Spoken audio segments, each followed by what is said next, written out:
He's been throwing a few wrinkles in there of his own.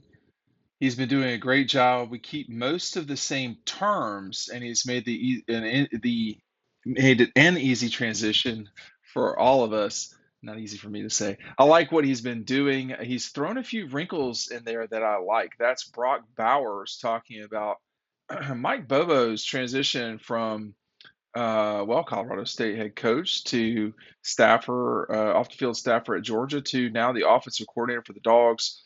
There's going to be a lot of just everybody's going to be watching what happens this spring. Everybody's going to be watching what happens this fall with Georgia's offense. Obviously, Brock Bowers plays a huge part of it or part in it, and Mike Bobo is going to play the biggest role in it. Mike will have to decide who the starting quarterback is. He'll have to decide, um, what calls to be what plays to be called. Stick with me just for a second here. I've got an announcement for you that you might be interested in. But I think we've only seen a limited amount of practice. It's been a little bit more than last year, but it's not. It's always very limited. It does look like Carson Beck is in the lead, but guys can be in the lead in the spring and not be the starter in the fall, and not because of injury. I mean, these things happen. So I think right now you're still watching everything play out. And once you know or have a leading indicator who your quarterback is, you can take it from there because there's so many strengths that one quarterback has, or there can be strengths that one quarterback has that another one doesn't. And it's not a black or white decision. You have to judge the trajectory of a particular quarterback versus the reality of another. And that's certainly going to be one thing that they look at because there's no doubt that Carson Beck is more ready this second to start than Brock Vandagriff or Gunnar Stockton. And I think it's going to take a little time for Gunnar to really challenge to be the starting quarterback. But we're in that time right now. It's a time to do things. But the very specific quote to me that's the most interesting from Brock Bowers here is he's thrown a few wrinkles in there that I like. Mike Bobo liked using quarterback. Well, excuse me, using tight ends. That was something that you know, Mike played with two very good tight ends and Larry Brown for 3 years and Jermaine Wiggins for one or two. I don't know how long Mike played with Jermaine, probably just one. But he played with LB for 3 years, and Jim Donnan was a big time tight ends person, using them as weapons. And now you have sort of the ultimate weapon in college football, a guy in Bowers who can run the ball, he could be your leading rusher for a game. And that's not crazy to think of.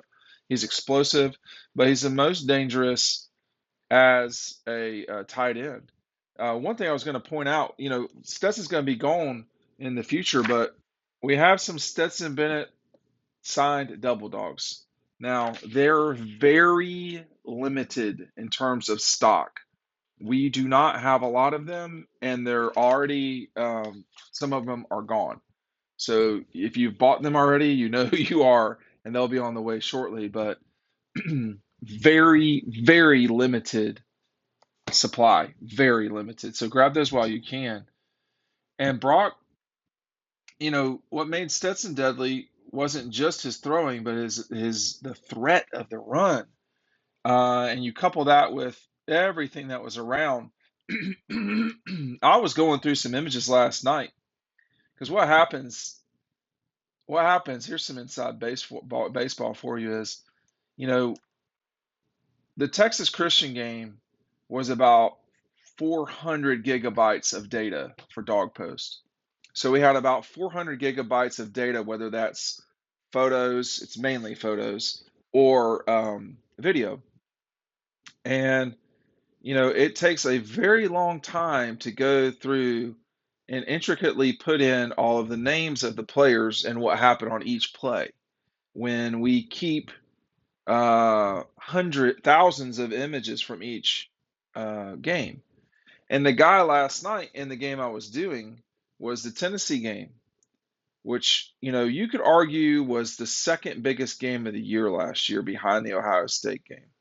We didn't know that going into it. But the guy that flashed a lot in that game was Kenny McIntosh.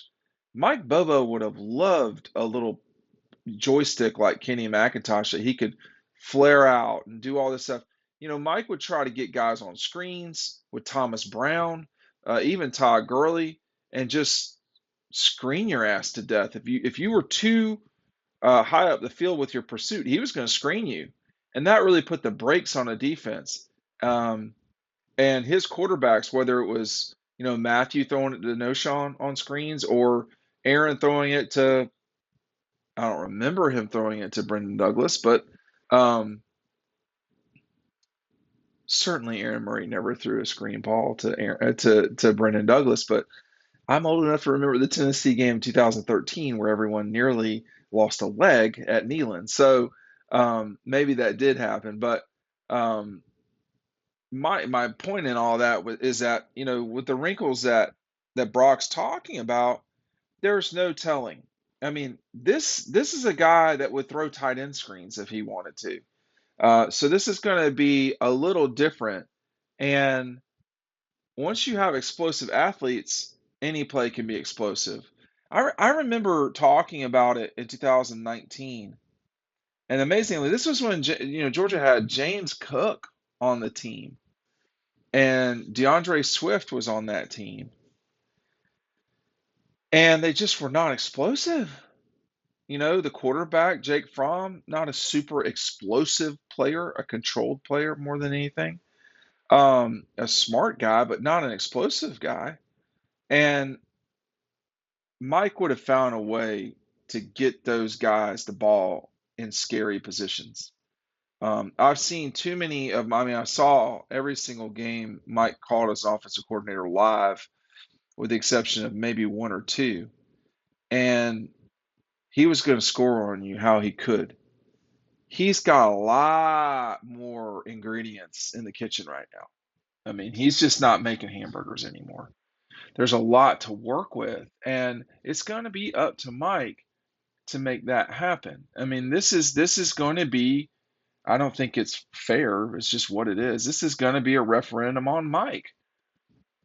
I mean, it's coaching, man. I mean, this is how this goes. If Kirby were to go to the Cheez-It Bowl next year, it'd be a referendum on him. Um, you this is the world we live in. The options may not be black and white, but the results are. And you can't you as a coach and a player have you've got what you've got coming into a season, and you have to adapt and adjust to those realities. Jay, Todd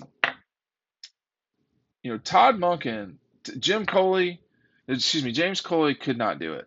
He was not the right person to be the offensive coordinator. Kirby understood that, got rid of it, and brought in someone who was able to roll with the punches in a tremendous way, which was Todd Monken. What we never saw with Mike was him being forced to roll with the punches, but very few people are going to go through what Georgia did at quarterback for these last 3 years. With Dwan Mathis, Stetson, JT, Stetson, and then Stetson from that point forward. That's a lot of quarterbacks. And in 2006, Mike went through this. Now he was not officially the offensive coordinator, but he went through this with Matthew and Joe Tershinsky and Joe Cox and Blake Barnes, and it was a lot. That team didn't really find its footing until deep into the season, after coming back from Kentucky and Matthew having his face literally bruised. That picture. But if there are new wrinkles, I wonder what everybody in the league is looking at. Are they looking at Mike's tape from Colorado State, or are they looking at his tape from, Georgia or Auburn or Carolina? He didn't have what he has now at those stops. At no time in his career, no time, has Mike had the bevy of talent that he's got right now. It just hasn't happened. So I'm curious to see. I mean, obviously, I know Mike a little bit, not a lot. He doesn't call me. I don't call him, but I would like to see Mike succeed. I'm not going to make any, you know, I'm not going to hide that, but it is up to him to do it. And we're going to see how successful he is with these new play toys. And he's got a lot. Hey, if you want the Stetson signed double dogs, you better get on it now. Thanks for watching.